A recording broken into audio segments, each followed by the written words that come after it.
I think we'll get started. So Yes. welcome everyone. This is the Environmental Commission meeting of Sparta Township of March 10th, 2022. This is a Zoom, a virtual meeting only. So welcome this evening. Adequate notice of this meeting was provided to the public and to the press on January 6th, 2022 by delivering to the press and posting on the township website a copy of this notice. So first order of business is we are going to swear in our one of our newest members, Michelle. Okay. Mr. Tomko, would you please raise your right hand? Yes. Okay, and repeat after me. I, Richard Tomko. I, Dr. Richard. Richard Tomko. Oh, Thank you. No, that's fine. Thank you. I, Okay, Richard thank you. Tomko, Do solemnly swear do solemnly swear that I will faithfully, that I will faithfully, impartially, and lawfully impartially, and lawfully carry out my duties as an alternate member of the Environmental Commission my duties as an alternate member of the Environmental Commission of the Township of Sparta, County of Sussex, of the Township of Sparta, County of Sussex, State of New Jersey, State of New Jersey, in accordance with the laws and Constitution of the United States in accordance with the laws and the Constitution of the United States and the State of New Jersey, so help me God. and the State of New Jersey, so help me God. Thank you. Welcome. Thank you very much. Welcome. Excellent. Appreciate that. Thank you very much. Thank you. Okay, Michelle, would you do a roll call, please? Yes. Papers. Well, we're just going to do it this way. Okay. Chairman Blumetti, Here. Vice Chair Neil Sauerwine, Here. Robert Poles, Ted Gall,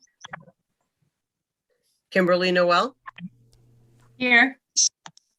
Richard Tomko, Here. and Christine Dunbar, Here. and Dan Chiarello, I'm here. Chairman. Thank you. Excellent. Thank you. Outstanding, Kevin. Okay, would you please all join me in a salute to our flag? Excellent. Thank you, Michelle. I pledge allegiance to the flag of the United States of America and to the republic Republic for which it for which it stands, one nation, under God, under God, indivisible, with liberty liberty, and justice for all. Thank you.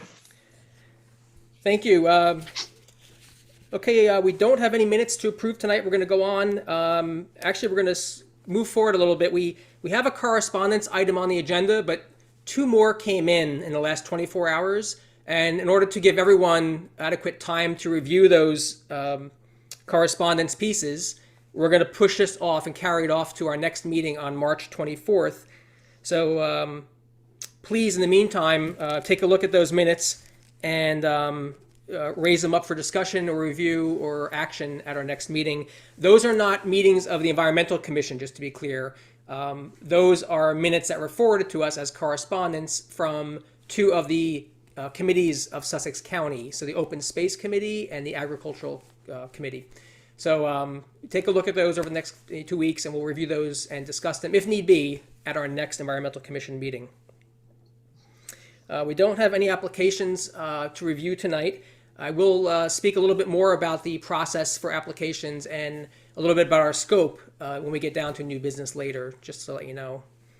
Let's see, we're down to actually a public comment period, so we're going to open up to the public.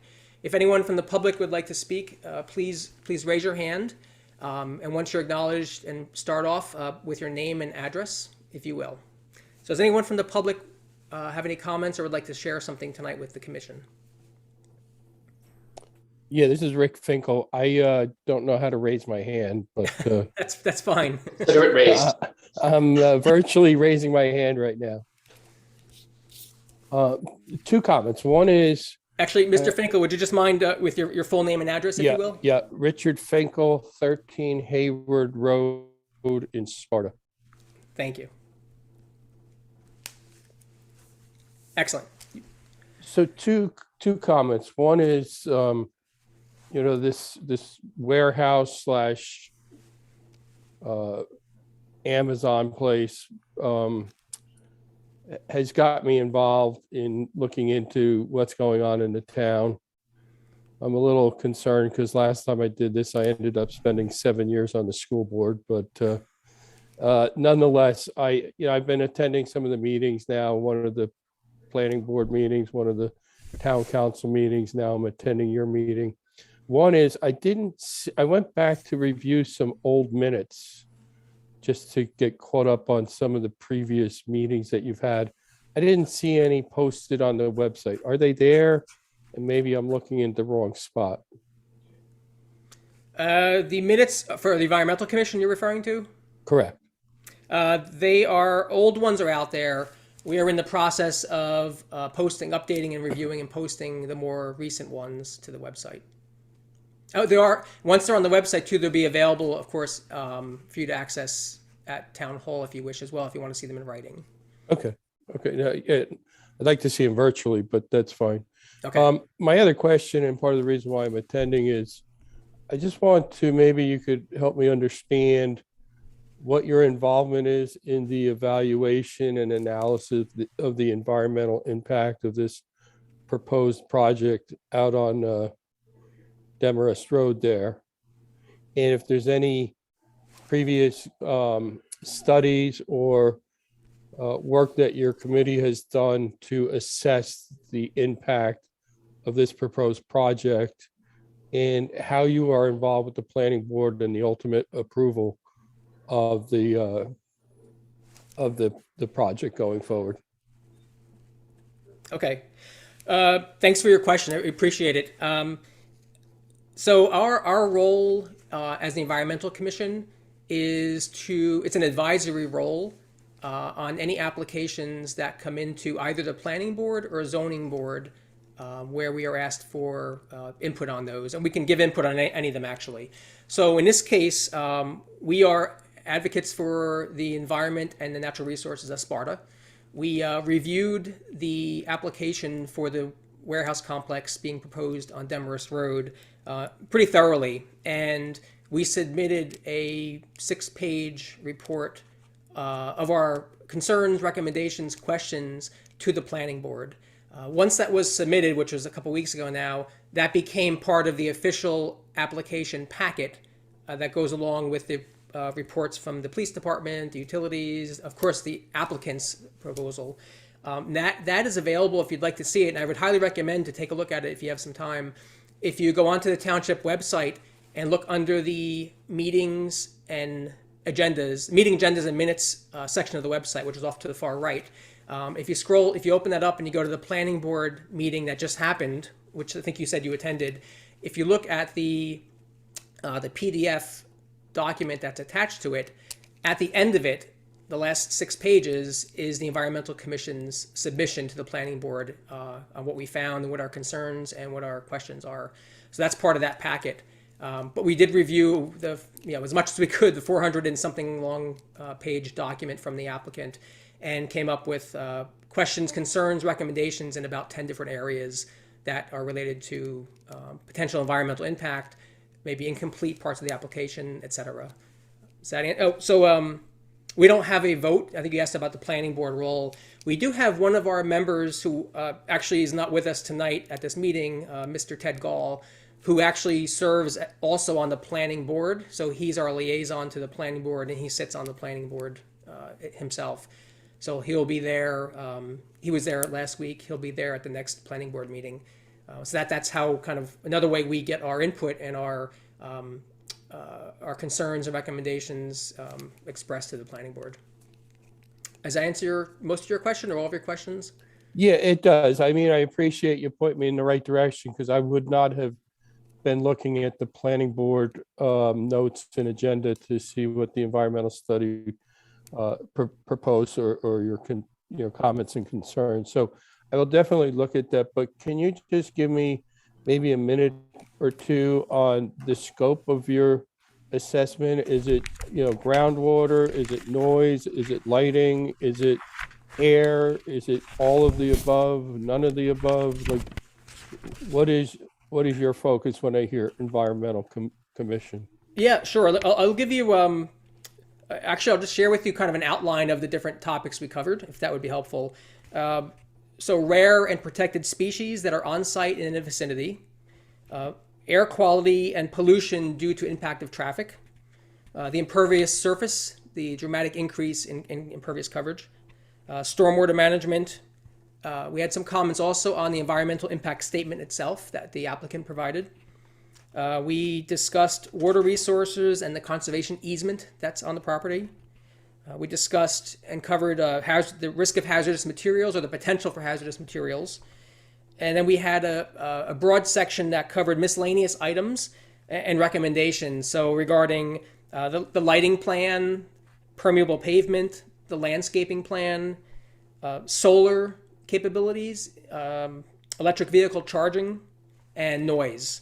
And then finally, we had a closing comment before our conclusion just about the quality of life for Sparta residents and how it might be impacted by those items that I mentioned. Perfect. That seems like a lot of topics to fit into a 6-page report, but I'm looking forward to getting into that and reading what your report has to say. Sure. Yeah. If you have questions on it, please reach out to us. We'd love to hear from you if you have any questions or comments on it. If I have any questions, I'll call my buddy Neil over there. I see Neil on the committee. So, all right. Thank you. Actually, thank you for your comments. Appreciate it. Okay. I don't see anyone else from the public here, so I think we're going to go and close the public comment section right now. And we'll move on to reports. So, Mr. Councilman, can you share any reports, updates from the town council perspective, please? Since we last met, I think the only sort of first down we got was the council approved the ordinance change to change the start time of the environmental commission meetings to 7 o'clock. I think on our books, it was actually listed at 8 o'clock. So we had been meeting incorrectly for how many years, but now we're going to go to 7. I believe that means that even though there was like a 20-day waiting period, I believe, Michelle, that you said that we can start meeting at 7 with our next meeting. Is that true? Yes, yes. Tom Ryan said our township attorney advised that as so long as, by tomorrow, Kate gets it to the papers and I can get it to the webmaster. A time change is not anything, too huge. It's not like you're changing the impact of what the environmental commission is doing. So as long as we post, I post it all over, town hall. So I think we'll be good to go for 7 o'clock next meeting. Okay, excellent, thanks. There really haven't been many ordinance changes other than that. I think we changed our own town council start time. Those were the only 2 ordinance changes we had this year. There was a very lively discussion with the public in the last meeting on Tuesday. A lot of comments about the warehouse. One of the things that was said loud and clear by many people in attendance were, why didn't we have better communication? Why are we only finding, if you guys really changed the ordinance a year ago to accommodate this warehouse, why are we only finding out about this a year later? And so to address that, there were some changes suggested to improve our communication and some of them included having a newsletter we could subscribe to that the citizens of Sparta could subscribe to, just like they subscribe to other communications about events that are going on or road closures and stuff.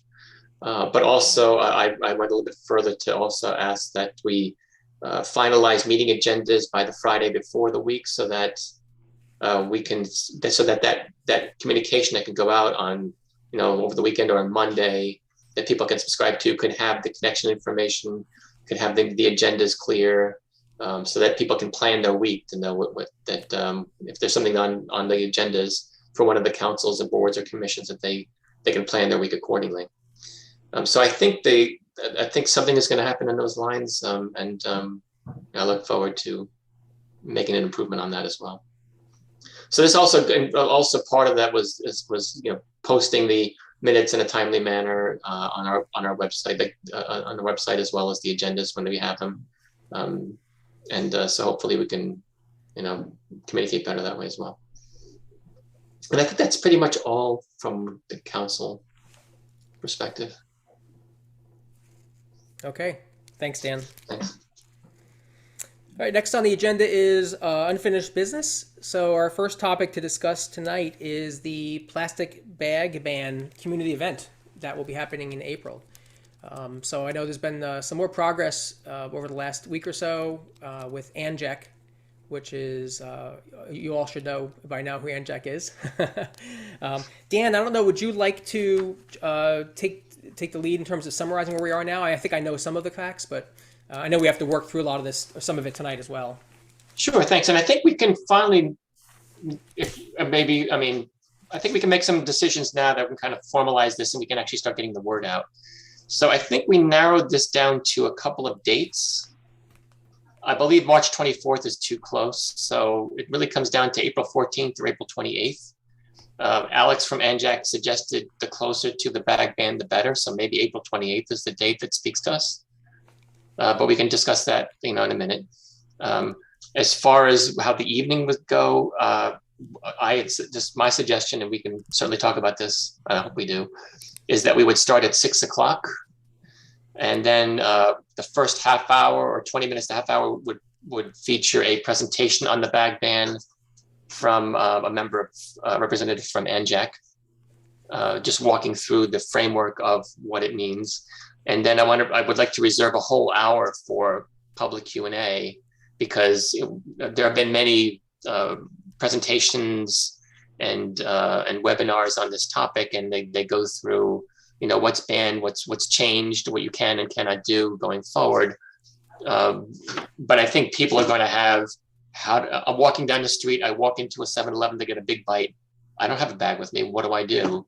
I want to go buy Chinese food, but I can't get those styrofoam containers anymore. What happens? I go to the bagel station. Do I need to bring bags in the car for the bagels? It's those, take it from the abstract into the practical. Like my day in the life of living without getting a plastic bag. I think there's going to be a lot of, and those are just 3 things. I'm sure there's 300 more given the time that people can talk about. So I think my point is that having an hour for Q&A with somebody who's an expert on this would be helpful for the community. And even from this perspective of having a business owner say, I have my toy shop and I want to sell Pokemon cards. How do I give them a bag? And maybe they know that, maybe they don't, I don't know. But in any case, so one of the things we should talk about is the dates. And I think 2 dates make sense. The other thing is the time and the framework. When do we start? How long do we think it should go? And the third thing is what the presentation should look like. And I think in our last meeting, we said we were tending toward that we favored having it in person. And I found out that our representative from ANJAC is very happy to come here and present live. We would have a Zoom, a teleconference option for people that don't want to get into the building. So the presentation would feature in the screen, but the person would be on site and you can ask questions while you're on site. I think it would be difficult to try to manage having questions from the Zoomosphere. So anybody who wants to ask a question should probably do it in the chat or submit them ahead of time where we can go through them. But I would take live questions only from the room is what I'm thinking might be the easiest way to manage that. And I think that's kind of it. So date, start time, and framework of the meeting, and what the remote participation is going to look like. Those are. So you want to start there? Yeah, those are great starting points. I'm immediately diving a level low into details, but I think we should start with the big picture. I guess one question, I think I like that framework, and I think in person is definitely the way to go. I guess I'm wondering, is a half an hour enough time for, I think it's Alex it'll be from ANJAC, or is her presentation that she's going to give, we have to just check, is it 45 minutes or is it normally, I think if it's longer than that, we're going to lose people, but maybe half an hour is the right amount of time. I think half hour is a good spot. I think 45 minutes kind of get long. I think if people have burning questions, they want more. I would like to have more time for questions. And I think she wants to get out of there after an hour and a half, I think. And she's going to drive back to think it was Mendham where she lives or something. So I don't want to keep her there till like 9 o'clock or so. Yeah, yeah. So I think it's a good format. Obviously, we'll have to make that one-time adjustment for our environmental commission meeting to start back at 7:30, but that's not a problem. Well, actually, it's a good point though. So building off of that, I think we would, because it would coincide with our regular meeting date, we could probably just roll after the, have time box the questions and answer, then go into our regular meeting. Mm-hmm. Yeah, and if it's going to be in the council chambers, it's a perfect spot. We're right there already. So, if I think Dan, you mentioned already, if people want to stay on and join us, it's even better. They can attend the meeting. Yeah, I don't know what others think. I don't want to jump too far ahead. I mean, I think those dates are good. I think you're right. Maybe the April 28th is good, but it's right before the launch, and people may be more focused on it. I'm gonna write that down right now. Yeah. I'm happy with all that. Dan, did you say that it was going to be at the library or at the municipal building? I would suggest at the municipal building. I think we have the media materials and the framework already there. We don't need to rent the space. I mean, we wouldn't rent it at the library either, but at one point we were talking about maybe Mohawk Avenue, but I think since we're right there, that makes sense. Yeah, I agree. And because I was thinking that also if it was at the library, we would have to be out by 7:45 if the meeting started at 6. So there's a limitation there also. I agree. The other thing that the town manager offered was that the Sparta is purchasing 2,000 reusable bags in that neighborhood. I don't know, maybe Michelle, the exact number, and offered to have material there, some bags for the audience people who show up to pick it up. And we could also have, maybe hard copies of the ANJAC's presentation there for anybody who wants to take it back with them.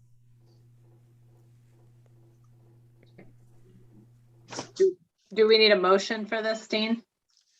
Or is there anything else we missed though? What have I not thought of? Well, I mean, we'll have to figure out some more details as we get closer. Well, actually now probably. I mean, I have some questions like go ahead. Like the Zoom setup and the logistics around that, and who runs it, and whose laptop or whose equipment, what kind of projector for ANJAC to project whatever she needs to project. Does the chambers have a screen that automatically comes down, Dan? It doesn't have a screen. You project on the wall. Okay. I believe they have equipment there for projection, although I'm prepared to, I have a pretty good projector myself. I can bring one in case we can't get it working or whatever. We'll have a backup.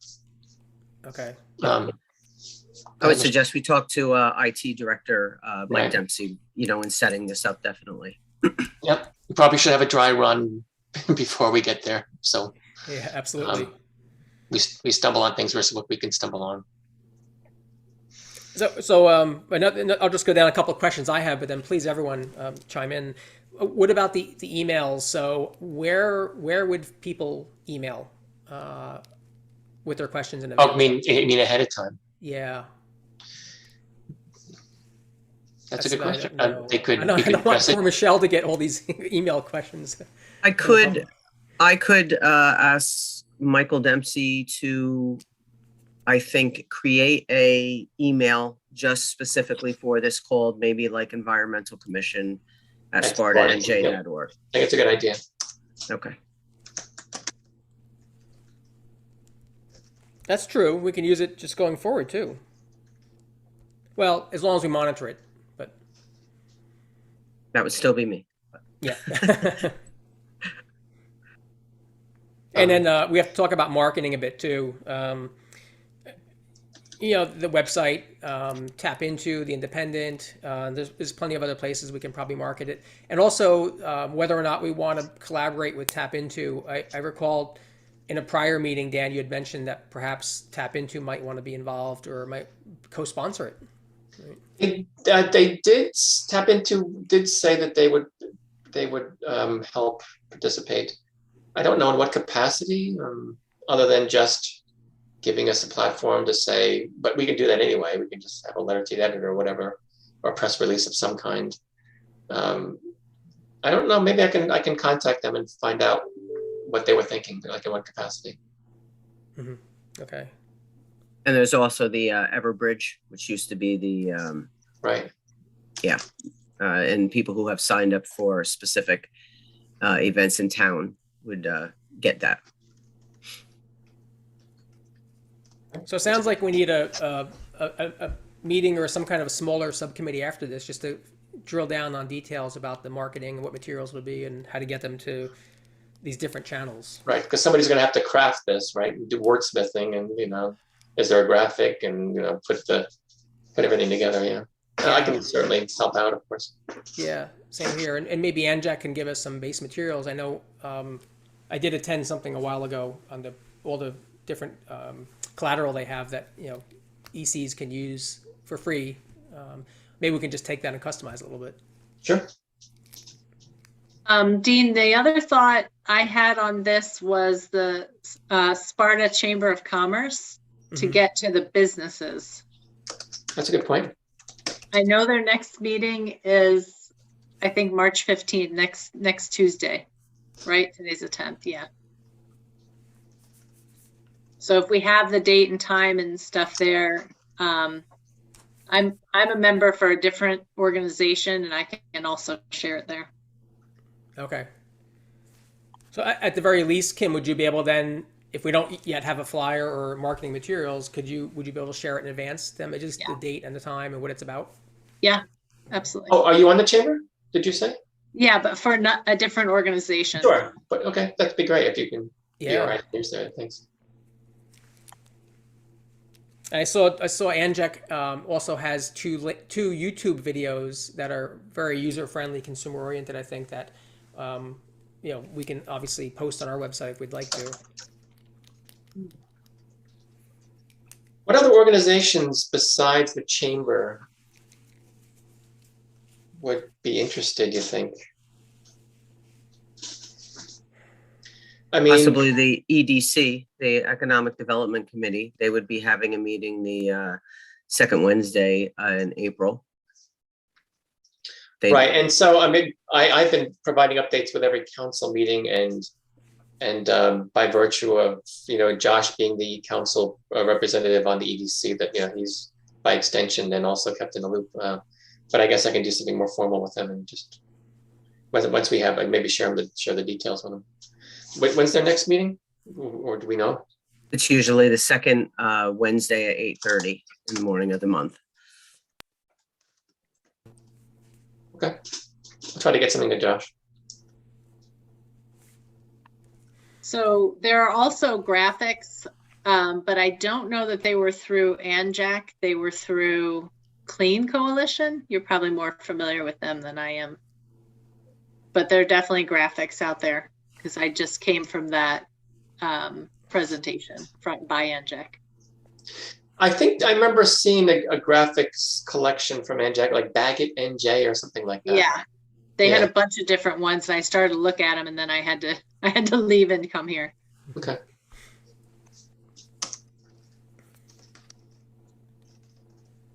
Yeah, Baggett NJ just doesn't catch me, but whatever, it's okay. Mm-hmm. Yeah, I think I have links to all of those graphics. I might have sent them out before. Okay. I think you did, I mean, Neil. That was right. Yeah, I think you sent a whole list of all the resources, or a lot of the resources, after that webinar that Anjac had. Right. Yes, I did. Yeah. Would you mind, if you have a chance, forwarding to our newer members? So, Absolutely. I don't know if the 3 our new members were on your list back when that webinar took place. Not everyone, no. I don't have Dr. Tom code. Okay. What else are we not thinking of?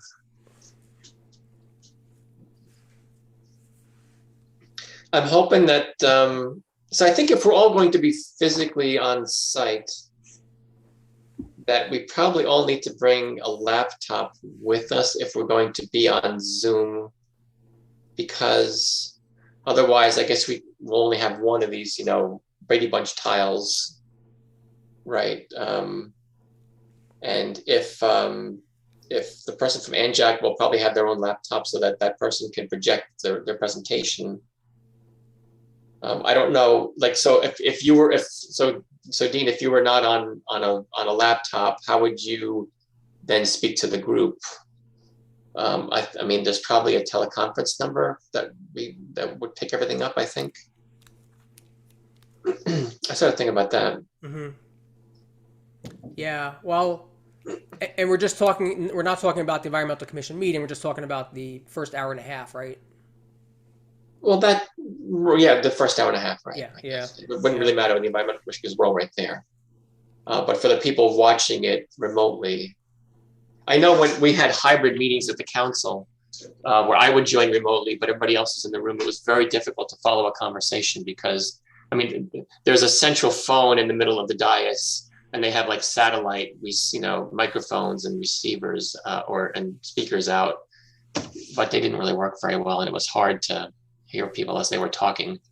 That's why having your own laptop in front of you, while you're working, with a camera even, might help. I don't know. So maybe that's something else we can work out with Mike Dempsey with RIT help. Yeah. Does the township have any laptops, like spare ones? Yes, we do. We have like loaner laptops, yeah. Okay.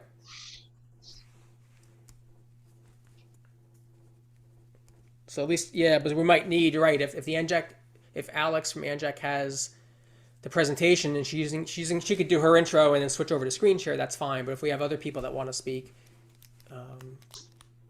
we probably would need more than one. Yeah, I did extend an invitation to the mayor to come and obviously he's to come and join, and if he wants to say a few words in the beginning, that'd be wonderful too. Oh yeah, that's a good idea. So even things like that too, just some way for someone to communicate to the group besides just screen sharing. I'm guessing if Michelle or Mike were running it, you would have to have your own laptop because you'll have to control who speaks and stuff. The other thing I thought of too is being on site, because the police department is right downstairs. I don't know if there's a risk of anybody getting there talking about why are you making me do this, and this is dumb, and why are we not having my bags, and this is a big conspiracy.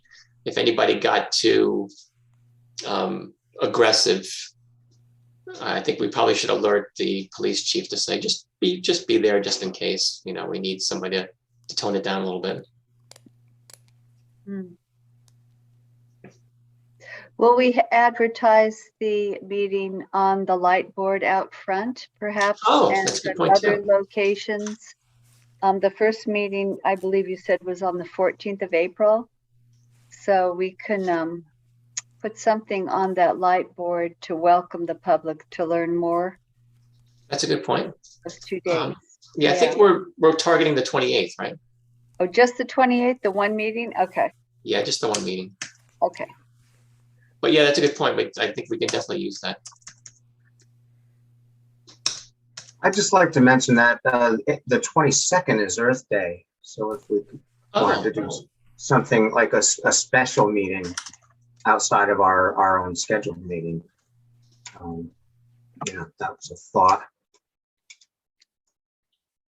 Well, I have an idea about a special meeting for Earth Day. I think what a lot of us are starting to figure out, at least I'm figuring this out for myself, is that we really don't know a whole lot about our Germany Flats water situation, the recharge situation versus the withdrawal. And I think there's a lot of confusion about that. And we could have a water awareness type of an event on that day and invite a member of the Highlands Council and a member of the Highlands Coalition to really bring us up to snuff on that situation so that we're all coming from the same point of knowledge regarding the the warehouse project and going forward into the future also. It's a great idea. And not only that topic, but during the year to do other things like that, Christine. And I'd like to have I don't know, twice, 4 times a year, whatever, have some evening thing where we have some expert or specialist come in and talk about natural resources or the aquifer or what have you, just to kind of serve the public and educate and provide a resource for people to learn and ask questions. I'm not sure about the April date for the aquifer. If it's going to be too close to the plastic bag one, it might dilute. Both might get diluted. Also, just privately, I would hate to have that turn into just solely about the proposal for a potential warehouse on Demorest Road. Like, I wouldn't want those two to be combined into a conversation about the warehouse and the aquifer. I would almost want the aquifer conversation just be about the aquifer. Personally, that's just a concern I have about doing it in April. Yeah. What do others think? Yeah, it's a good point, but I maybe building off of what Christine said, I think we kind of alluded to this earlier, that we could, so our April 28th meeting, if that's our date, would be focusing on the plastic bag ban. But we, in future meetings, we could highlight other topics like the aquifer, and then advertise that to say, the next environmental commission meeting, we're gonna have a focus on the aquifer and like presentation and ask questions, and we're here. In addition to whatever regular business we'll have that day. I think we talked earlier about having a session or a discussion about the household waste as one, what we can do, and maybe strategies for keeping household, especially food waste out of our waste stream, and we're working with our food waste, our household waste hauler to see if we can make some changes to the contract, that kind of stuff. So anyway, that would be a topic of another meeting. Mm-hmm. Yeah, do we want to start a running list and then see how many meaty topics we would have, and then maybe at that point decide how often to run items or meetings, evening meetings, educational forums, or Yeah. Good point. So we have aquifer, we have great ideas here. I know.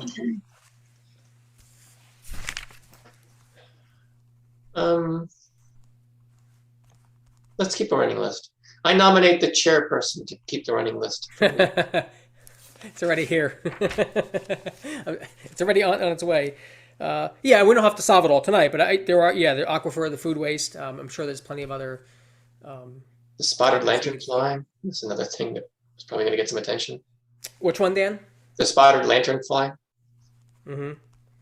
Well, not to ruin a piece of new business to share, but harmful algal blooms. There's something to talk about regarding that, and that's obviously a hot topic and a big concern with all the lakes we have. Yeah, it would be nice if we could make this an ongoing, regular event, regular forum with the topics laid out in advance. Yeah. So, sorry. I just wanted to mention too that one of the sustainable Jersey actions is to have a green fair, or multiple green fairs, which maybe we could do something like this. I don't know, it's just a thought. Mm-hmm. Actually, well, stepping back from that, we really no longer have a green team. Right. Maybe we should put some thought into actually how do we assemble one. If we want to, I don't know if we lost our bronze certification. Not yet. No. I think we have to submit actions for recertification by sometime in May. I think that's the deadline. Oh, how do we do that? Do you even know? Like, does Michelle do that, like, on our behalf? Like, I don't. It looks like Janice did all that in the past. If you go to Sustainable Jersey, you can see all of our actions and everything that needs to be recertified, which is probably the green team for sure. Right. We don't have one. The environmental resource inventory needs to be updated. Well, if that deadline is at May 28th. I can't remember. Let me hold on, I have it right here. If I'm not mistaken, I think there's an initial submission and then a final submission. I think one might be, April or May, and one might be in like the fall. I think it is actually. May 22nd is the first submission deadline, but I think that's when you have to get all your actions in. The second and third rounds are for completing them. I believe that's the way I understand it. On the surface, that doesn't sound like enough time to actually do this. But especially, I mean, I don't think it would be fair to just dump this on Michelle, say, here, since she did it in the past, here, it's your job, here you go. I think we're gonna have to figure this out together, even if it's possible. So that's might be a subcommittee then to try to figure out, like, let's wrap our arms around, like, how do we put the submission together, and what kind of assets do we have, and what's missing? Yeah, I think maybe we can do that. Have a few of us take a look at it and just spend a short amount of time just to see if it's possible even for the Environmental Commission to just get this done by May, just to at least recertify, just see if it's even a potential before we have time to create a green team. And it's another not to spoil another piece of new business I was going to mention.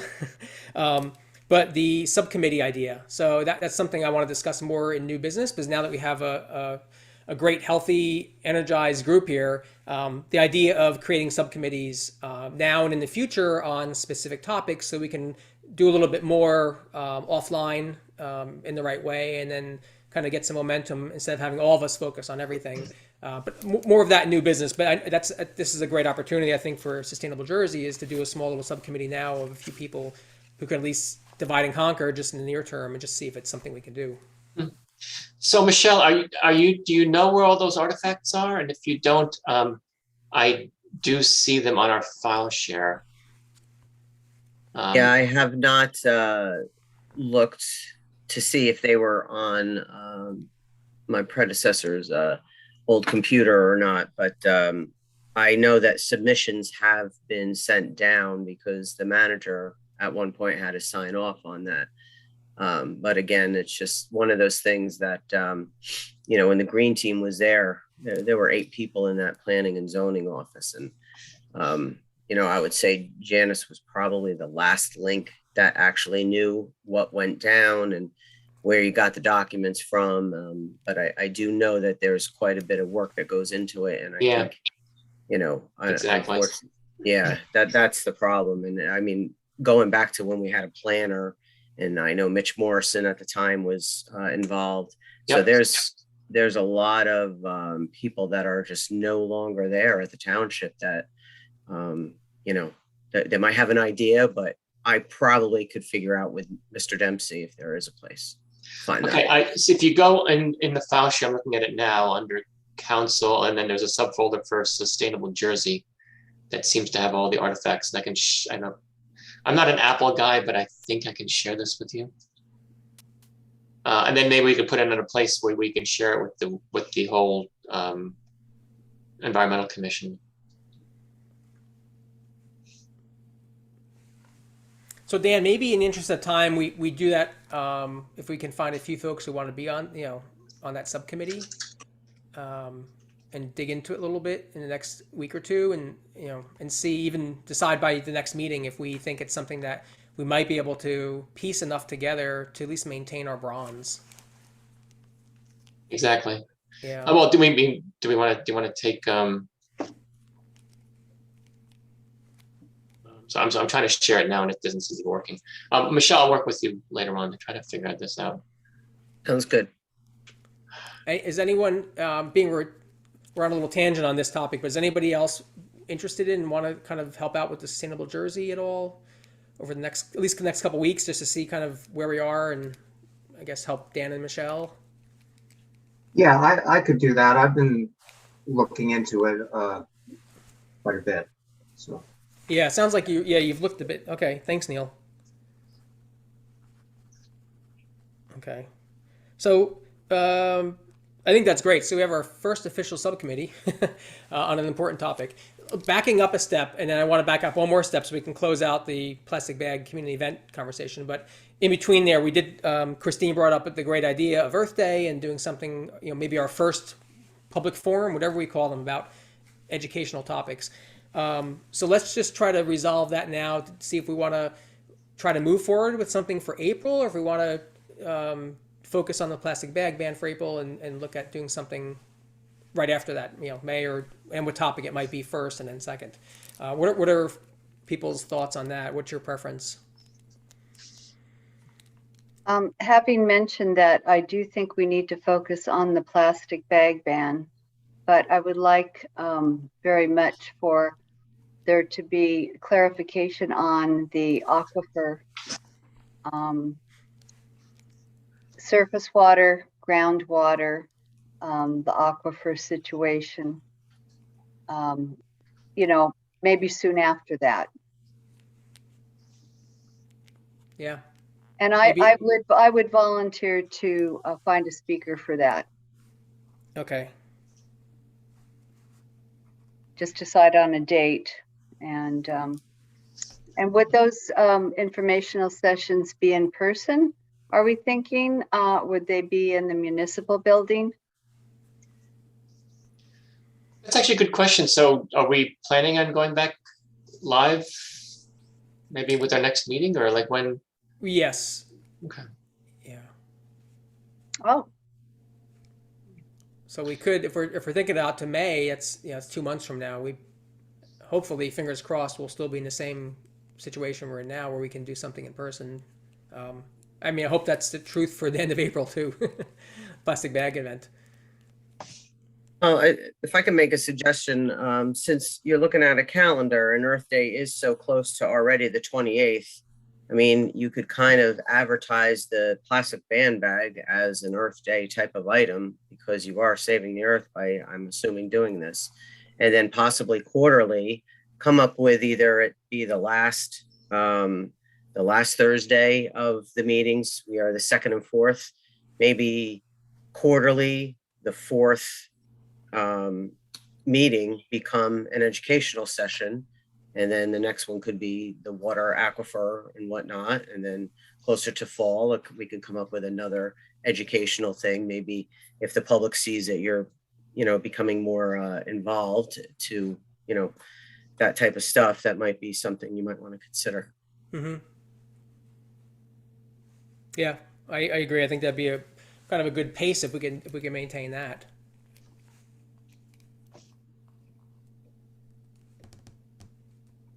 Okay, so Christine, you offered to work with, starting the groundwork with a speaker or speakers for something sure. in May, I guess, for an aquifer conversation or educational session. Is May when we would like to have that, or is that too close to the previous meeting? Would May be a good time, or? Well, Was we have advised- 2 meetings, right, in May. We have the 12th and the 26th. I would think the 12th would be probably too soon after the plastic bag event. The What about 26th. March 29th? Oh, sorry, Christine, what was that? What about March 29th? This would be helpful to prepare people with a little information before the next planning board meeting. March 29th. A Tuesday? Yep.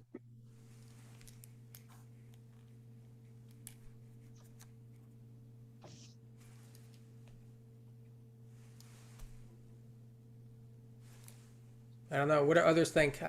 To me, it seems a little soon to advertise it, but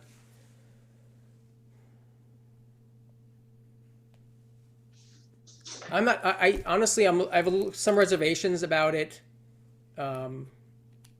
Just given the public interest and with the warehouse project, I don't want us to host a forum just to talk about the warehouse and the aquifer.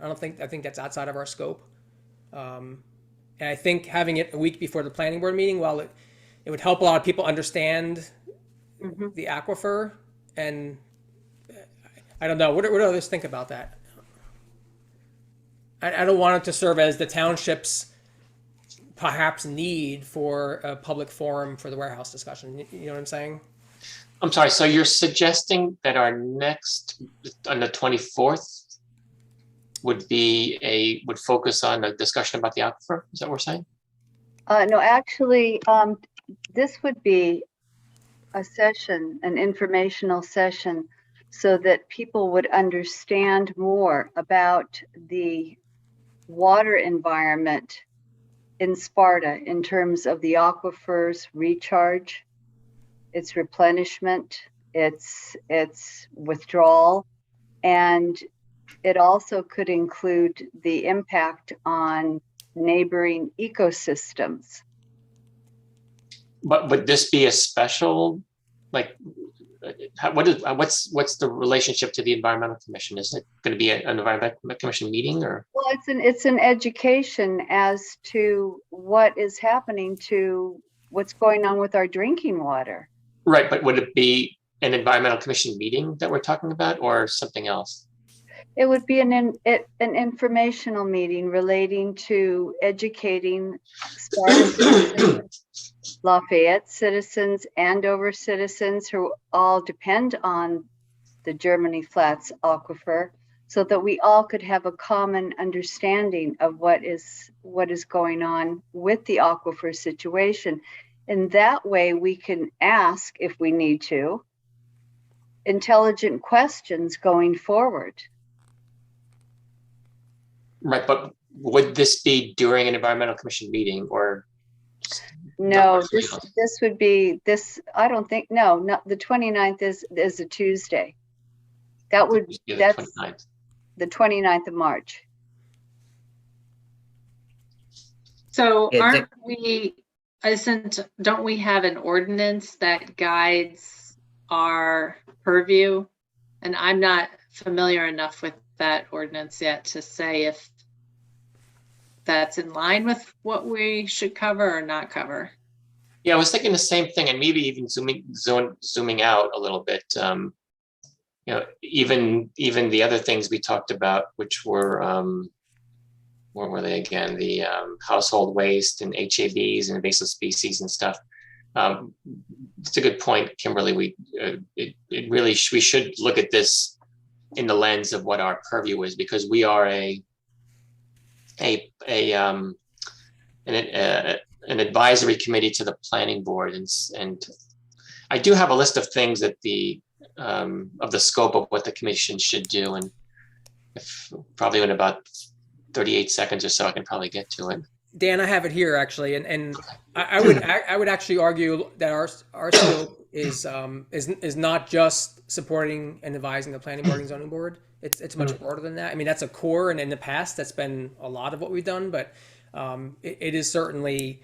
I could read this here. This part of it. The enabling legislation, NJSA ... whatever, states that an environmental commission has responsibility for the protection. Wait, so let me stop you right there. So, an environmental commission, or this is Sparta's own ordinance? You're right. This is broader. Okay, so you really need to go to Sparta's own ordinance, right?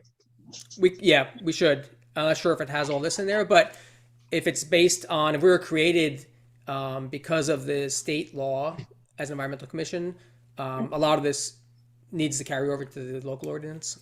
So, but you're right. We should look at that one too. But in terms of the enabling legislation, it's for the protection, development, or use of natural resources, including water resources located within the territorial limits.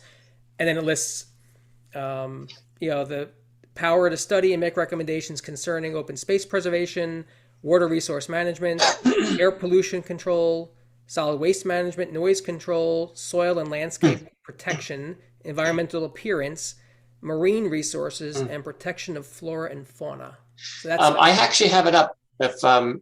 Michelle, am I allowed to share my screen? No. Well, I'm not sure if I got any type of training on The that. host has disabled participant screen sharing. Yeah. What I could do tomorrow, I mean, it is on our website right now because it was passed at your meeting on Tuesday. The ordinance itself should recapture everything, but if not, our ordinance is definitely online on our website. Yeah, it's paragraph 2-39.5, duties of the commission. I mean, I can read them right now if you'd like. That would help. Well, I think it would help because I do think that one of our purposes is to inform the public about our water supply. That's protecting natural resources. And what better time right now than to inform people about that? Right, but what we've, we as Kim mentioned, we're governed by exactly what our ordinance says we're supposed to do, and so we probably should look at it in that lens. Right, exactly. I think you'd also have to get approval from council to hold a special meeting or a special educational meeting like that. I think so, yeah. Now, why would that be any different than holding a meeting to inform people about how to protect their land from invasive species? And I think you're right, it doesn't make a difference. That's why I think we need to zoom out and say maybe that even doesn't apply. I think all of those ideas that we came up with, we need to look at it in the lens of what our ordinance tells us we're allowed to do. Yeah. I would suggest just we have some other topics to discuss here tonight. Right. I think this is a critical one, but I think maybe offline, let's take a look at that and define it. My understanding, and I could be wrong, is pretty much in line with what Christine had stated, and it is much broader than just supporting the planning board and zoning board, and that we do have responsibility and authority to educate the public on topics related to natural resources and the environment in town. But let's confirm that. But that's my understanding of our role. It's much broader than site plan review. If I may suggest, I am here just as a member of public, but I came here because I saw rain gardens on the agenda. The aquifer are a broader topic than rain gardens. I think it's a wonderful idea to educate the public, and while the school is in session, it's fantastic. I don't want to interrupt your meeting. I just applaud such suggestion. Great, thank you for joining us. Thank you. Okay, so why don't we go offline after the meeting and just check the ordinance and just determine if those topics we were discussing are in scope, just to be sure. Okay. And Michelle and Dean, I just sent you on their emails the duties of the commission. Okay. I didn't have everybody's address. I figured I'll start with you guys. Okay. All right. So what I'm hearing, I think what we're doing now then is we're not making any decisions on an aquifer presentation or the beginnings of an educational series of forums over the year. We're going to first define our scope and make sure that everything's within the realm of what we should be doing, and then we'll readdress it next meeting just to be sure. So the two sort of extracurricular things, one is the plastic bag ban, which has been approved by the council over a year ago to do this, and the other one I think, which is timely now, is the recertification for the bronze sustainable jersey. Yeah. Well, that one we're going to keep digging in. Both of those, Dan. I don't know, maybe Neil, it's up since you're the subcommittee leader now, congratulations. If you want to meet at the library one day and we can plow through some stuff and see if, I don't know, if you need some help, or I can join you one day there and we can figure it out, or if anybody else wants to join us. That'd be great. Pick a date and we'll, whoever can come and we'll do some legwork. I'll try to join that also. I have a couple of ideas that might earn us some points. Sounds good.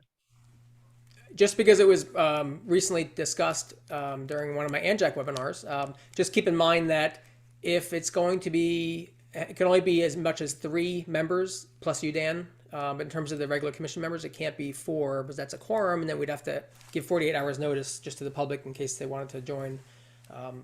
So it could be 4, including Dan. That's a good point. Yeah, just so you know. Okay, so Dean, do anything you know, else? do we have to make a motion for this subcommittee? Do we need to make a motion or anything like that? I'm not exactly sure. I apologize. Is this a formal subcommittee? Go ahead and make the motion. Yeah, somebody want to make a motion, please? I'll make the motion. Somebody want to second it? I'll second it. Okay. So what are you moving exactly? That we form a subcommittee to look into the sustainable Jersey recertification. I second it. Okay. All in favor? Aye. Aye. Any people withholding or any no's? Okay. Excellent. So we have a subcommittee for sustainable Jersey. Excellent.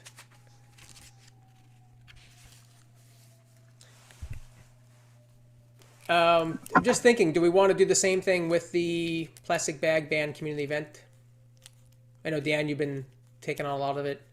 I mean, I'm willing to help. I'm not sure if we need a subcommittee for that. It's kind of a shorter term task. But Yeah, I think we're pretty much.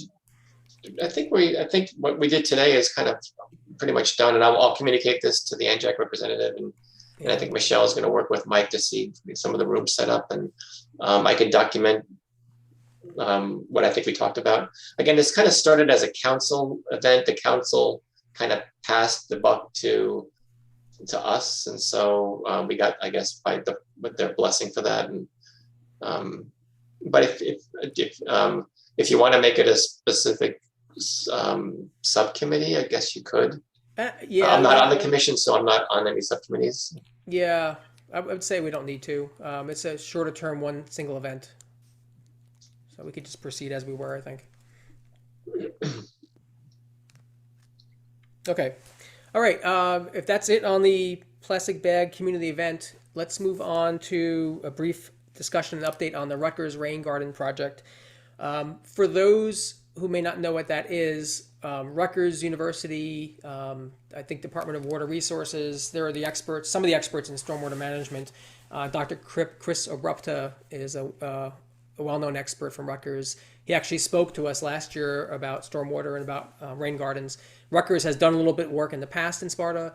They have access to grants, and they were looking for 5 locations throughout the Highlands region to support putting in a rain garden in municipalities.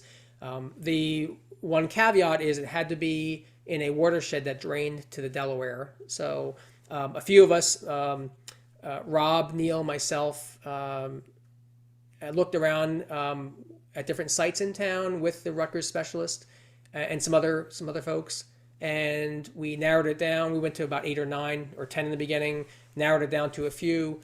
And initially, the ones we were looking at, some of them were not. They were in the Wallkill watershed. So we had some really good locations, but we had to knock those out. So back in the fall, we decided that our first choice as a commission was a property on Pope John High School. It's very visible, had a lot of attributes.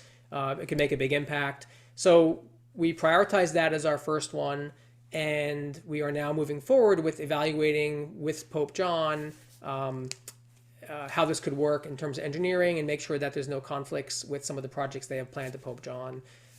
So Christine, I know you were involved before you were on the commission because of your connections and history with the Polonska watershed and especially with Pope John. So maybe I'll just share, Christine, kind of what happened in the last day or two, if I may. Christine reached out to and made the connections with some people at Pope John. A few we've met, one we've met before, I've met before. And now we're planning on hopefully next week having a virtual meeting with the specialists from Rutgers and Pope John. I'll be there, Christine will be there, and some other folks, just to start moving this forward and getting momentum now that the spring is here. And hopefully we can do a pretty good rain garden project at Pope John. So Christine, what did I miss? Anything else to add? I know you've been instrumental in a lot of the connections there and a lot of the legwork with getting us going with Pope John. So I was just wondering if this particular project would qualify towards sustainability points at all.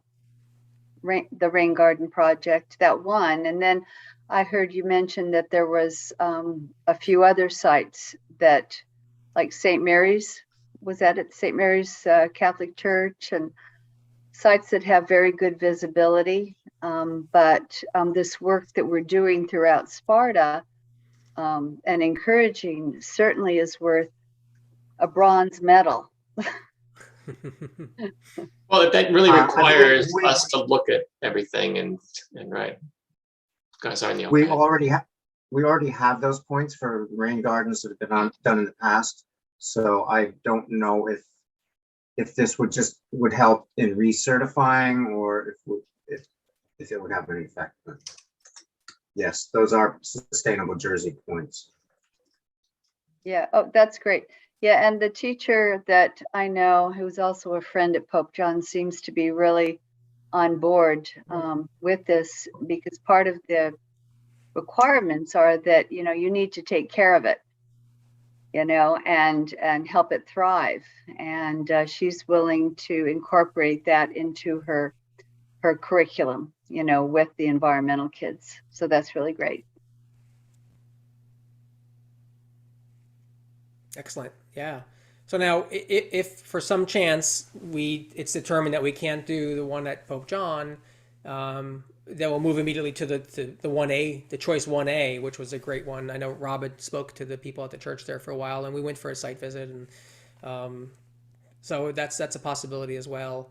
If the funds are still available, Rutgers has told me that if they don't have if they haven't filled up those 5 spots, there's nothing saying we can't do 2 in Sparta if we can get the first one on its way and start moving forward.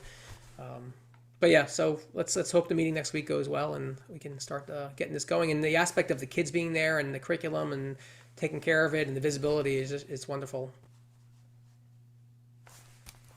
Okay. Any thoughts, questions, comments on the rain garden before we move on to new business? Okay, excellent. So new business. I'll start off with a few and then open it up. As you've heard, our environmental commission meetings will be moving to 7:00 p.m. instead of 7:30, starting March 24th. So our next meeting in 2 weeks. And we will be resuming in-person meetings at the council chambers at the town hall municipal building at the same time.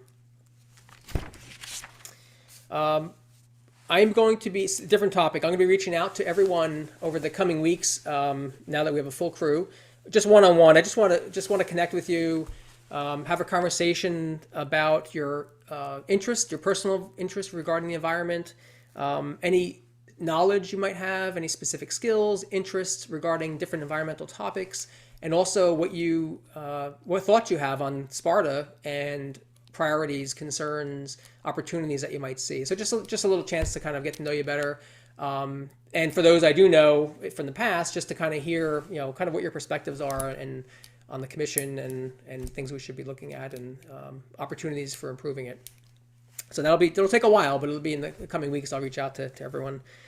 The subcommittee idea, we kind of talked about it already. So I think it's a great way to kind of divide and conquer. And then at our meetings twice a month, we can report back and bring it to the larger group to get new ideas and questions and decisions, things like that. Ideas, sustainable Jersey, obviously, food waste, if that's within our purview. Maybe the rain garden is probably a subcommittee. Invasive plants, whatever we have going on, whatever we think we might be working on later this year, if we want to divide and conquer, I think we should start, using some subcommittees at times just to keep all this momentum going and not have all of us focusing on everything all the time. Zoning board and planning board input.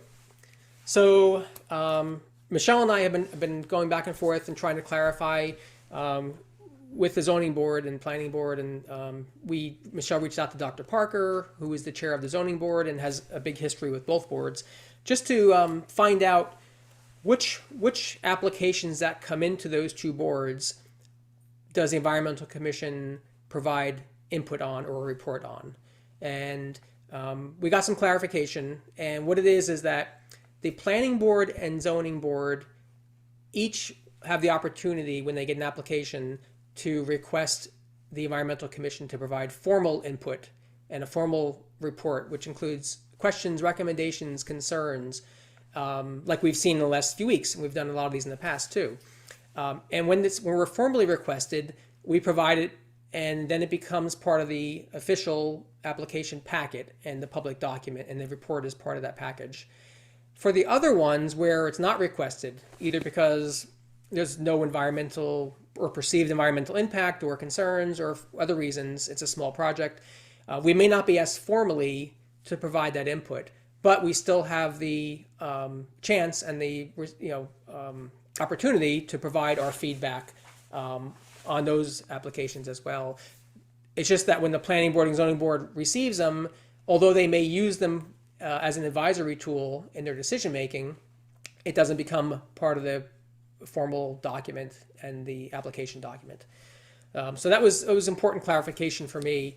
And the way I see it is that the ones they don't formally ask us on, I would still like us to be aware of them and to take a quick look. And if there's absolutely nothing environmental with it, and it could be, for instance, a homeowner who wants to expand their garage and nothing's changing, impervious coverage isn't changing, there's really not much change, we probably wouldn't provide a report back. But if there's an impervious cover change or other bigger issues at hand, we would likely want to respond and provide input before they have a hearing.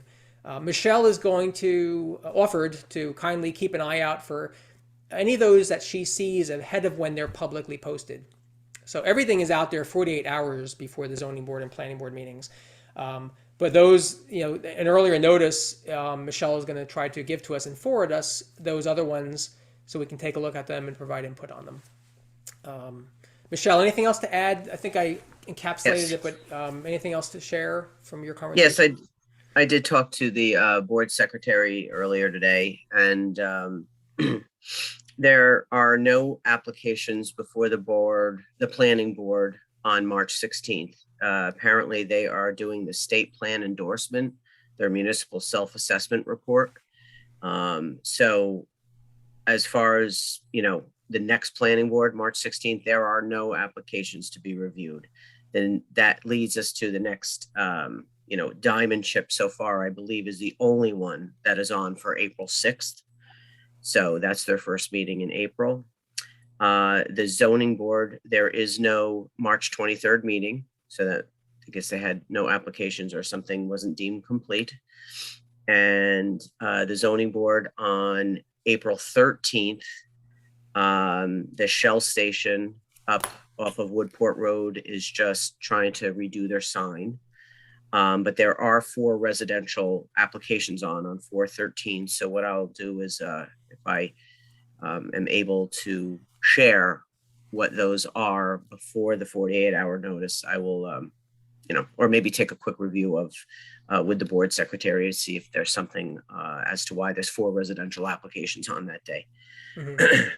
And then April 27th is when the Benevolence and Chabad Center, which is in the email that I sent to everyone today, which is way ahead of time, which is great. But that's when they got put back on. From what I understand, the only reason why they got pushed out a later date is because the attorney that represents both of them wasn't available on the 13th. So that's why they got pushed out. So far, that's all I have. And I do excuse my voice. I have major sinus issues today. Oh, no. Okay. Thanks, Michelle. Appreciate it. You're welcome. So again, the 2 for the end of April, if everyone, you have time, but the sooner the better. If you have any concerns, again, we have not been formally requested to provide a report or input on those, and they're relatively small. I've taken a quick look at them because they were on the agenda for last night's zoning board meetings. I saw them and I opened them and looked at them. So if any major comments, we can provide those, in the coming weeks, but we haven't been asked to formally submit a report on those. Anyone have any questions on the clarifications around applications and volume and our role, things like that? Okay, excellent. Next piece of new business is the idea of possibly attending Sparta Day in the beginning of June as the Environmental Commission. Most of you know about Sparta Day, if not, or you've been there perhaps. The idea is we would have a table or a booth or a tent and be able to be there and to talk to the public about who we are, what we do. We could borrow displays and informational things from ANJEC as long as they're available that day and have them out on tables. And we can talk to the public and ask them, what questions do you have? What's on your mind? To just kind of get some visibility and some exposure out there to let people know what the Environmental Commission of Sparta is, what we do, and to do some listening too.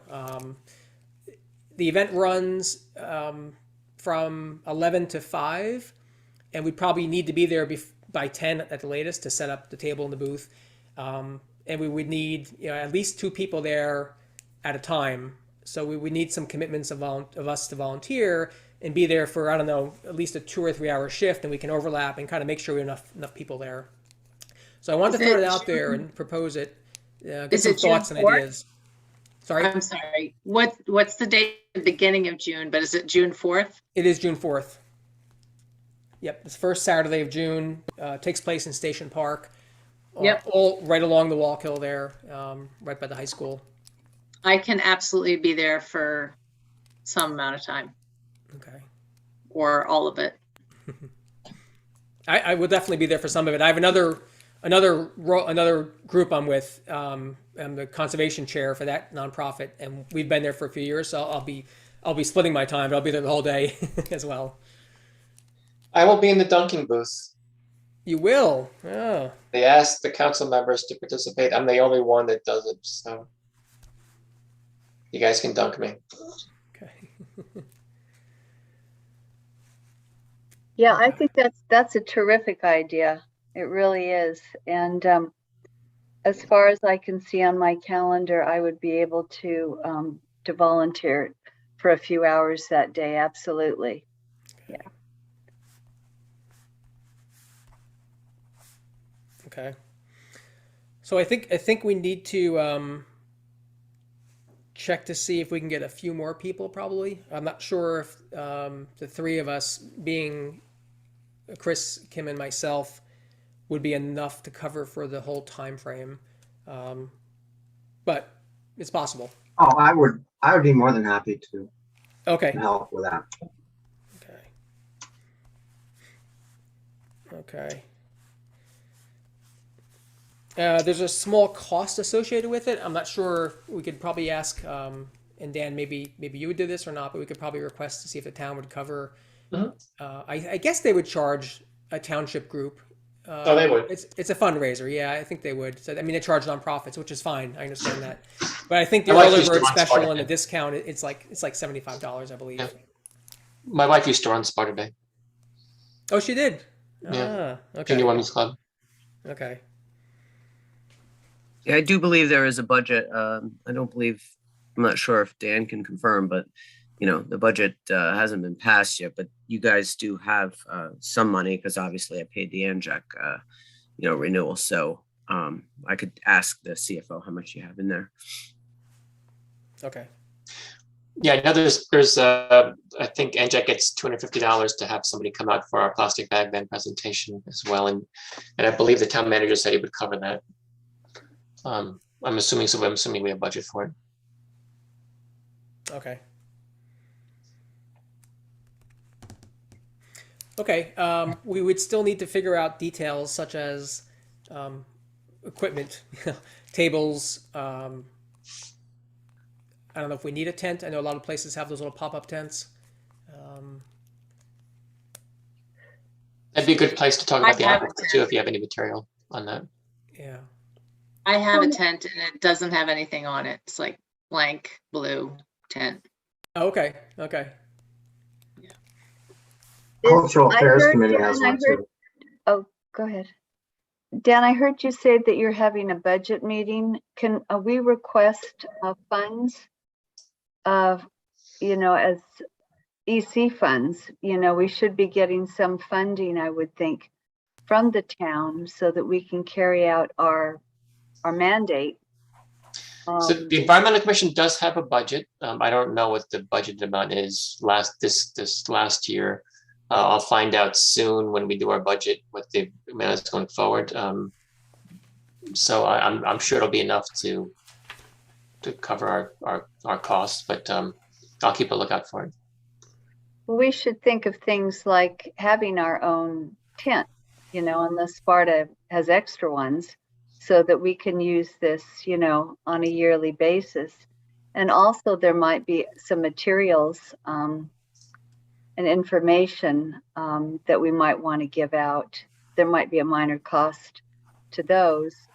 And just going forward and thinking about if we're going to have 3 or 4 speakers, educational speakers during the year, we might incur informational costs or maybe even refreshment costs that go along with that. So it would be good to beef up the budget is what I'm saying. Right, I think that's good, but I think we still have to frame it in, we're not an advocacy group, the Environmental Commission. We're a support group for the planning board. And so we have to make sure that, we play in our sandbox, so to say. But there's probably room for both then. And when I guess, Dean, you can look at the duties of the commission, see what we're planning on sort of fits in our box. Yeah. I had some of the same ideas on a list for a possible budget too. So here it is. Okay, so let's move on. So actually, I guess I'll make a motion that we are going to plan to attend. We're going to attend Sparta Day, and we'll figure out the logistics and details in between now and then. Seems like we have volunteers, and it would be a good thing for us to do and help educate and engage the public. So I'll make a motion for Sparta Day. Have a second? Yeah, I'll second it. Yep. Okay. All in favor? Aye. Aye. Aye. Any abstain? Any noes? Okay, excellent. Passed. Okay, the last piece of new business I wanted to mention, and I alluded to it earlier, is that I found out today that the New Jersey Department of Environmental Protection, DEP, is going to have a virtual summit on harmful algal blooms, HABs, on March 23rd, actually, a half-a-day event. It's going to be free. It's on Zoom, and it's run by a number of experts from DEP, a number of specialists talking about HABs, and they're going to have a number of topics, and there's a lot of focus on Northwest New Jersey. One of the guest speakers is from the Walco River Watershed Group, the director there, so he's going to talk about different aspects of watershed protection. And there's topics that range from management of lakes, funding available to prevent and mitigate HABs, all the way to things like the science behind HABs, how to help protect your pets from HABs. So there's a whole menu, a whole agenda of items. Some of them are very scientific, some of them are a little bit lighter. I will send out and share this with the group, the electronic version of this, and we can promote it and let others know about it. And if you're interested yourself, please plan to go. But I think it's something that is pretty important to Sparta with all of our lakes and how it has affected the surrounding communities the last few summers. So I will send it around. Again, it's March 23rd, 10 a.m. to 3:30 p.m. Which I believe is a Wednesday. I'm not sure if it's going to be available as a recording too, but I'll send you the information. Everyone can take a look at it. Okay, that's all I have for new business. So sorry I took a lot of time there, but there was a number of things I wanted to share with you. New business, I'll open it up for others. I have a couple of things. I was looking at the meetings from the County Open Space, the minutes from 127. Have we ever looked into the Trails Grant Program? It seems to be a state program. Neil, I not- think I spoke with somebody over at the county last August. I think the deadline is in August. And I asked her if we had, and I don't think that she saw an application from, at least a current application from Sparta. But she put me on the list for information going out regarding that in terms of, you know, what the proposal consists of and the deadline. But I think that we should definitely try to take advantage of that. I don't know whether you have an idea of an area, but I know that I do for Sparta. Good. That sounds like a good idea. Yeah, I have I've heard of it. I think I don't believe, to my knowledge, that we've done anything as a commission regarding that. I'm not too familiar. I just see it maybe as a possible opportunity for doing something with the trails. Yeah. I know, Neil, too, you've mentioned in the past, I think some of us have seen that ANJAC also has some small amounts of grant money available, I think, for similar areas of focus. Yes, there is, and maybe we could combine them. Yeah, yeah. Make another walking trail or bike path or something. The other thing I wanted to ask, does anybody know what's going on Houses Corner Road, heading past that big church? There's a large number of, it looks like clear cutting has been done. There was a large number of trees there. I don't think we've reviewed anything. Actually, yeah, Neil, that was a week of phone calls that we got. Apparently, it is just for farming. The person who owns the property, and I'm not sure if it's for Anderson or not, but we had our code enforcement officer go out there to research it because we were getting calls upon calls. And apparently he is doing it, is clear cutting it because he wants to farm there. So that is the last thing that we had heard. And, you know, I didn't see anything come through. There was a little discrepancy as to whether or not somebody actually needs to advise the planning board, or, you know, is there something that somebody should know? Because, you know, when you get everybody calling, driving by there, you know, but so far, as long as somebody wants to farm their own property, that was what we last heard. So. Thanks, Michelle. Is that, I know we have a tree ordinance. Does that affect Well, that's where anything, or do they have to get- that's where the discrepancy came. I'm sorry, go ahead. From. Yeah, I mean, we're still looking into whether or not there should have been, you know, even just a tree permit or something like that when you do something, and as to whether or not they should have made some type of application. But if I bring this up again, maybe I can figure out whether or not what the final answer of that actually was. All right, thanks, Michelle. You're welcome.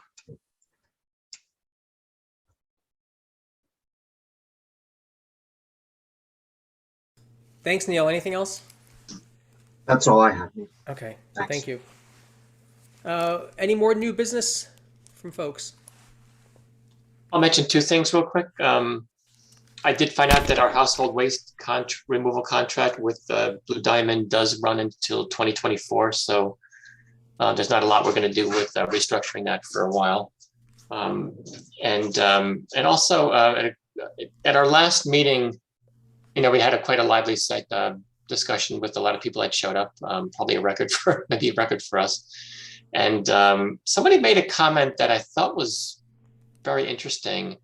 That it was, and I'm paraphrasing, something to the effect that, yeah, I know you guys are care about the environment and are looking at this thing at the right way, and you guys crafted your response, and I'm sure it was well thought out and stuff. But are you guys really like the experts? And he didn't. That's not exactly what came out, but I think what was meant to say was, I don't know if anybody here is an environmental engineer. I think we're all smart and we all have our own backgrounds and assets that we bring, but having a background in environmental engineering would probably be an asset for the committee, or at least having access to somebody. So if we can look at a very complex application, we can look at it through the lens of an engineer that actually has some depth of experience and skills in this stuff. I believe we had one before, but I believe Laura was an engineer, and then Laura's no longer with the commission. I don't know if Joe was also an engineer. I think he was actually. But in any case, that's a skill gap that I think we have, and I don't know if that's that needs to be filled. Just something to think about. Will the town pay tuition? Oh, go ahead. Go ahead, Neil. Neil wants to take a class in it, and the town wants to pay for engineeringifying him. Oh, that would be great. Well, see, now we're in a situation where we could have really used that person, right? That's the point, yeah. In crafting our responses, we all know a little bit. And what do they say about a little bit of knowledge? Yeah. It can become very dangerous. Well, I don't know if you were there, last year and the prior years, and we would look at a complex plan, and everybody would just kind of turn toward Laura, and she'd be the one that, like, here's what you guys need to think about. So not having that person to turn to is kind of a bummer. Yeah. So we really need that. I agree. And that was one of the reasons why I mentioned the educational forum, so that we can bring in experts, and our body of knowledge can grow. That's the whole idea behind the series of educational events, but if we could at least have, in the budget, maybe access to one. I don't suppose Stan, isn't he the engineer, or is that his name, Stan? Yes. Stan is the town engineer. Actually, let's make him take that back. We don't have a town engineer. Stan is an acting town engineer. He is a consultant that we pay for to do our engineering work. Okay, so he must have some sort of environmental background. And what about this lawyer that they're hiring that's a land planning expert? Well, that is a Mr. Keynes, I think his name is. He is he's currently engaged as the legal counsel for the planning, not the planning board, for the township planner. And that was a position that we had, I think was around, we had a 5-year contract. The contract is up. We put it up for bid to see if, just to, make sure that we've got the right deal. And my understanding was he was the only firm that bid on that work. And so we renewed his contract again. But he wasn't hired specifically for any reason other than to continue that role and having that, or having the planner have access to legal counsel. Dan, I think I might just want to correct you there. I do believe that Glenn Keynes is the zoning board attorney. Okay, zoning board. Tom Collins. Yeah, Tom Collins is the planning board attorney. Collins is the planning board. I thought Keynes, okay, so he's the zoning board, okay. Yeah. I thought he was specifically for the town planner, but I'm sure you're right. There's probably something there within that last RFQ that went out that might make his role a little bit more, prominent in different ways. So I understand. Thanks for clarifying that. Sure. All right. So there's one of the NJAC trainings is specific to site plan review. And NJAC does offer a lot of stuff, and we could have, as Christine said, have people come in, but me attending a lecture or a presentation is not the same as having a degree in environmental engineering. But no, of course. But I hear what you're saying. Yeah. And on a side note, the ANJAC sessions. If you haven't gone to them, please, if you have a chance and interest, take a look at them in your spare time. Especially a few of the ones were really interesting, really impactful. The operations environmental commissions, the site plan review one with stormwater, I think was great.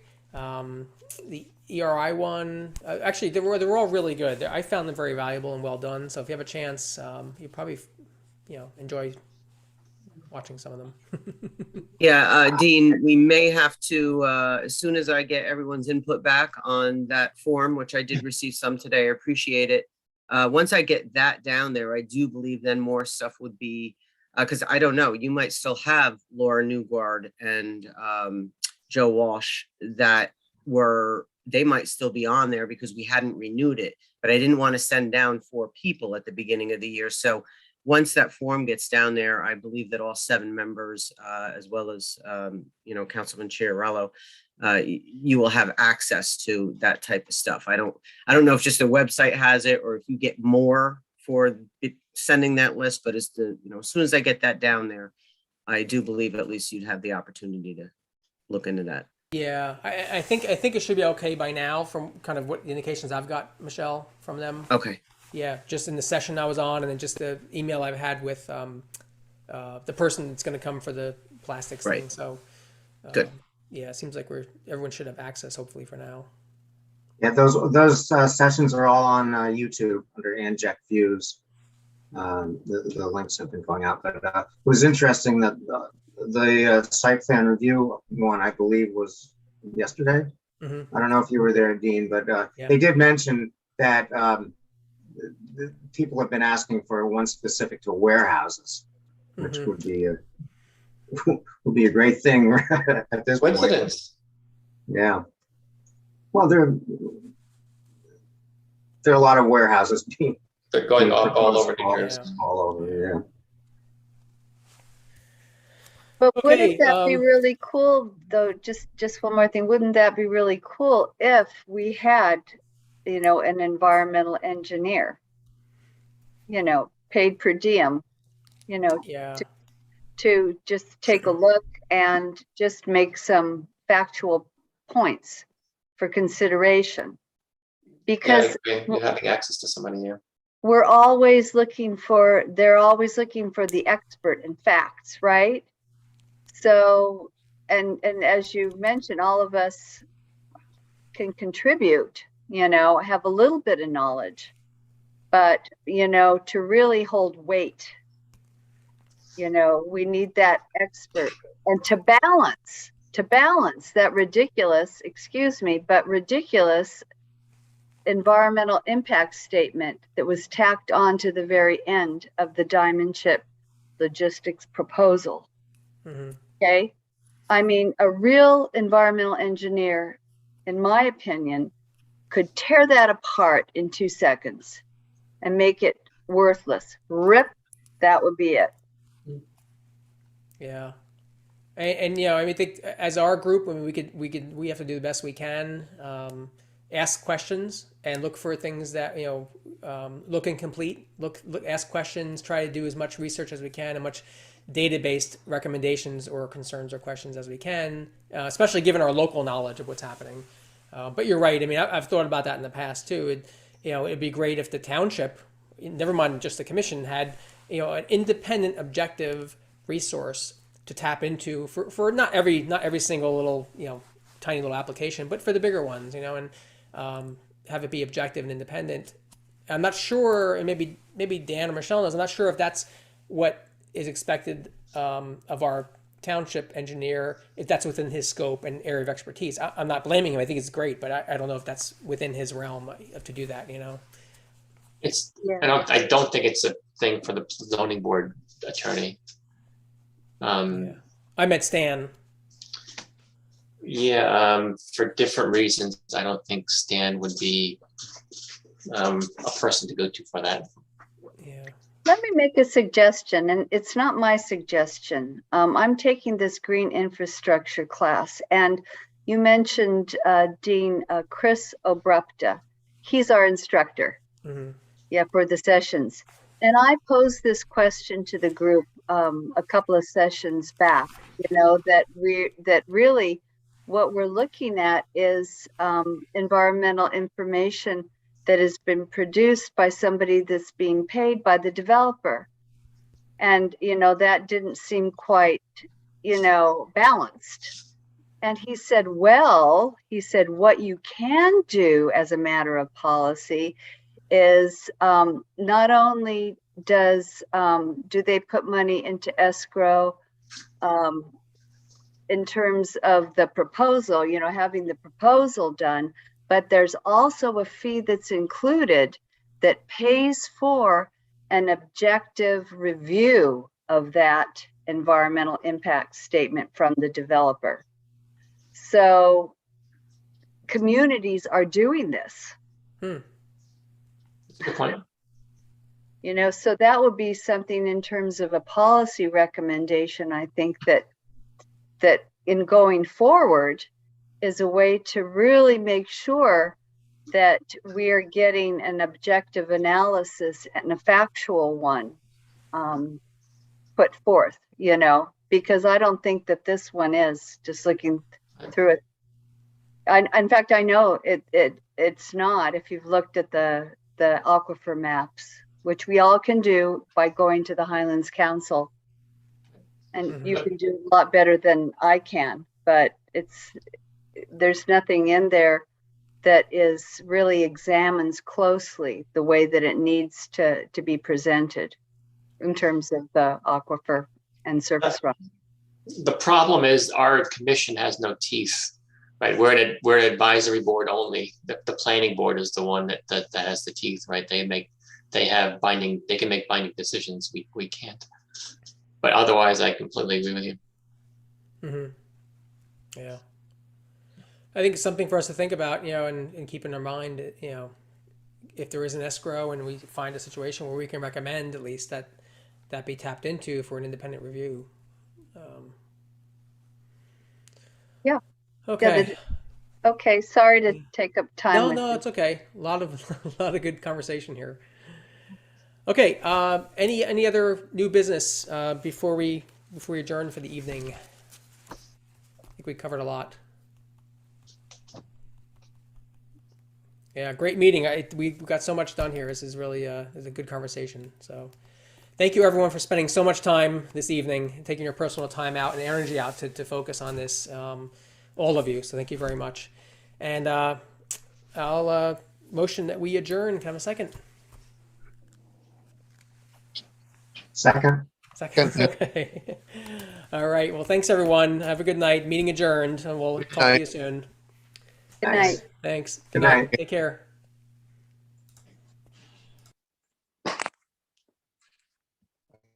in person.